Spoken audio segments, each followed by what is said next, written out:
Hi everyone, welcome to my channel. So our today's video is about how you are going to add link on your banner. So I have my Facebook page here and I have my PayPal account for those people who wanted to donate to my channel.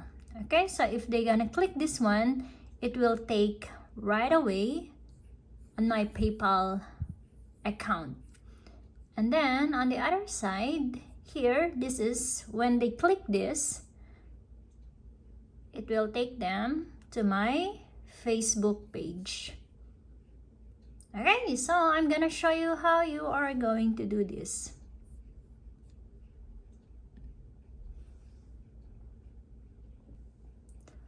Okay, let's start. Go to your YouTube app, or you can type here youtube.com, but I have this on my browser, so I'm gonna click this part. So if you are using a mobile, you can just click your YouTube app, and then here, this is my home,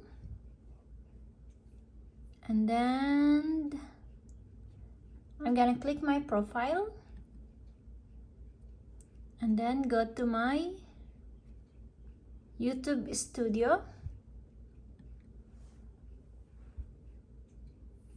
and then here click customization,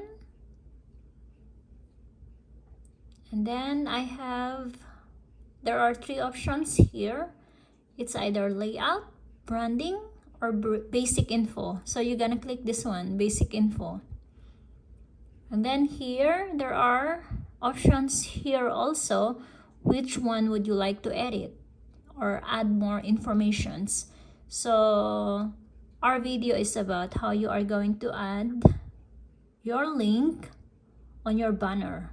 Okay, so here, as you can see here on the bottom part, okay, so this part is channel name and descriptions, add language. This is for the translation.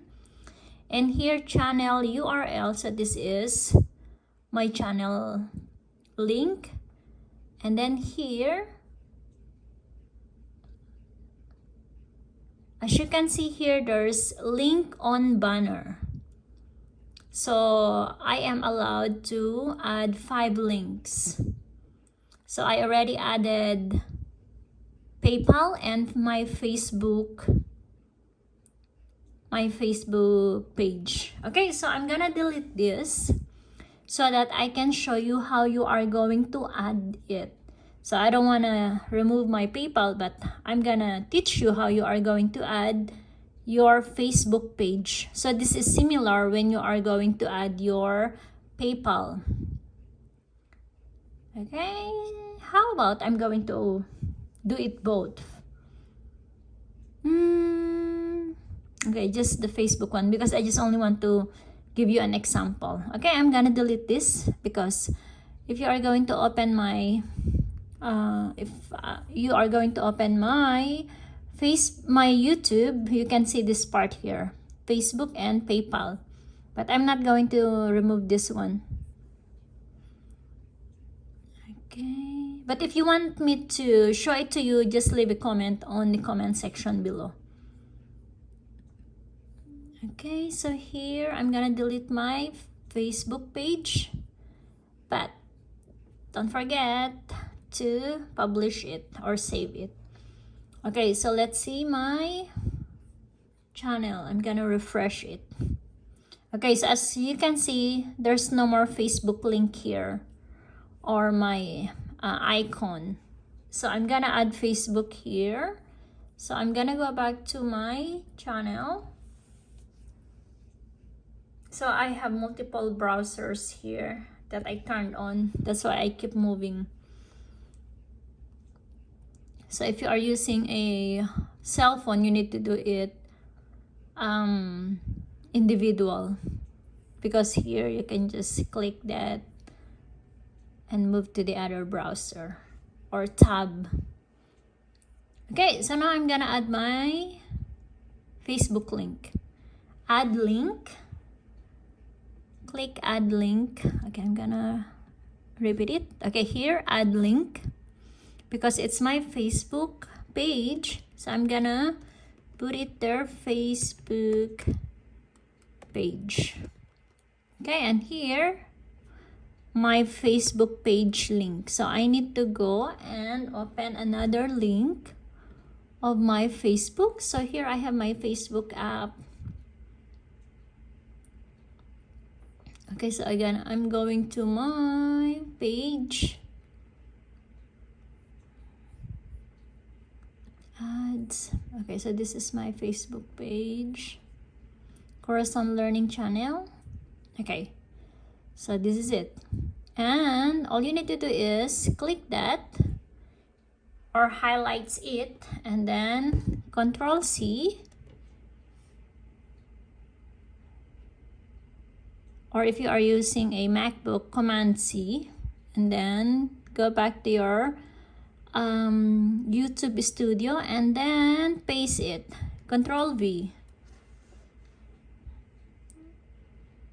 Command V. Okay, and don't forget to save it or publish. Okay, there you go. Okay, if you want me to make another video how you are going to add PayPal, just leave your comment on the comment section below. Okay, let's check it out. View channel. There you go. Okay, so it's back over there. And then my PayPal donations or my PayPal account. Okay, so I'm gonna use another language, so which is Tagalog. So gagamit ako ng another language para ito ay maintindihan sa Tagalog. Okay, magbubukas ako ng another tab. Ang una natin gagawin ay i-click nyo lang ang inyong YouTube app, or kung gamit niyo ay cellphone, i-click lang ninyo ang YouTube app ninyo sa inyong cellphone. And then click nyo lang yan. And then, check natin yung aking home. Okay, so nakikita ninyo dito, meron akong Facebook. Meron akong PayPal link. Okay, ang tawag natin dito ay banner, cover art, or wallpaper. Bahala na kayo. Basta ang tawag ko is banner. Okay, pag ni-click nila yan, makikita ninyo dito ay meron siyang, may lumalabas dito na Facebook page. So, pag ni-click nila yan, diretso sila sa aking Facebook page. Okay, yan. Andito na ako agad. Hindi na nila isa-search. Kapag ni-click naman nila yung PayPal ko, diretso na sila sa aking PayPal. So, magdo-donate na sila ng pera sa aking PayPal. Okay, so ganyan lang siya kabilis. Okay, so now, gawin na natin kung paano ito ilalagay. So, i-click nyo lang ang inyong profile and punta kayo sa YouTube Studio, or ito, customize channel. Kasi may 2 steps kasi, or dalawang procedure kung paano siya gawin, or options. Okay, before ginawa ko is pumunta ako ng YouTube Studio, pero ngayon dito na ako direkta, mas mabilis. Okay, ngayon, andito na ako sa customizations. Parehas lang din naman siya. Okay, tapos, may 3 kang pagpipilian dito, layout, branding, or basic info. Pero, ang gagawin ko ay sa adding ng link. So, i-click ko yung basic info. And then, dito sa baba, makikita ninyo ay may description, channel name, and descriptions.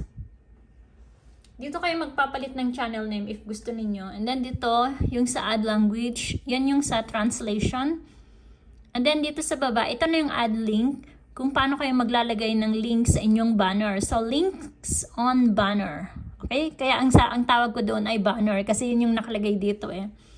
At saka, naka-indicate dito is, indicate which link you would like to display on the banner of your channel homepage. Okay, kung ano daw yung link na makikita nila dun sa banner natin kapag ni-click nila yung homepage natin, channel homepage. Okay, so meron na akong PayPal at saka Facebook page. So dahil gusto kong ipakita sa inyo step by step, so i-delete ko muna yung aking Facebook page. Okay, so na-remove ko na siya and then save ko, publish. So i-check natin. View channel. Ayan, di ba wala na? Nawala na siya. Nawala na yung Facebook ko. So ngayon, babalik ako ulit dun. Customize channel. Okay, andito ako ulit sa, click ulit yung basic info. And then, punta ako dito sa add links. Add link. Meron ako ditong PayPal, pero ito muna, add link. And then, ang ilalagay ko ay Facebook page. And then, ilalagay ko yung link ng aking Facebook. So, meron na akong binuksan kanina dito, yung aking Facebook page. So, ito yung Facebook page ko. Ang gagawin ko lang ay, i-click ko lang ito, highlights it, and then, copy, Control-C or Command-C, copy, and then, balik ako dun sa aking YouTube studio, and then, paste. Okay, so, andyan na yung link ng aking Facebook page. So, ngayon, i-publish ko na siya, publish. Okay, check natin. So, meron pa akong 3 na available. If gusto ko pang mag-add ng madami. Like Instagram, TikTok, mga ganon. Pero wala akong TikTok. Maggagawa pa lang ako ng TikTok ko. Meron akong Instagram, pero nasa mobile ko. Hindi ko pa siya na-link dito sa aking, hindi ko pa siya nabuksan sa aking computer. So, ngayon, i-check ko na kung effective siya. View channel. Ayun! So, nakita ninyo dun sa dulo. Zoom ko siya. Ayan. Kung makikita ninyo, ay andyan na yung aking Facebook page. And then, my PayPal. Okay, kung gusto ninyong mag-donate sa akin, click nyo lang yung PayPal and then pwede kayong mag-send directly sa aking account. Yung mga gustong tumulong sa mga charity events ko. And then, dito, Facebook page. Kung gusto ninyong makita ang aking Facebook page, Facebook fan page, click nyo lang yan. Pwede kayong mag-message sa akin, inbox nyo ako kung meron kayong mga katanungan, or meron kayong mga katanungan, same din. Or basta kung gusto ninyo akong makausap, then punta lang kayo dito. So, yan yung aking Facebook page. May messenger ako dun. Okay. Klaro? Okay, so, yan. Yan yung tutorial natin today. Paano maglagay ng link sa inyong banner or sa channel homepage. Okay, so this is our tutorial for today. How you are going to add links on your banner homepage or banner channel homepage. Okay, so I hope guys you learned something today, and please don't forget to click that subscribe button here. Okay, and also please follow me on my Facebook page, Corazon Learning Channel, and don't forget to ring the bell so that every time I have new video you're gonna be notified. Okay, thank you and bye bye, see ya.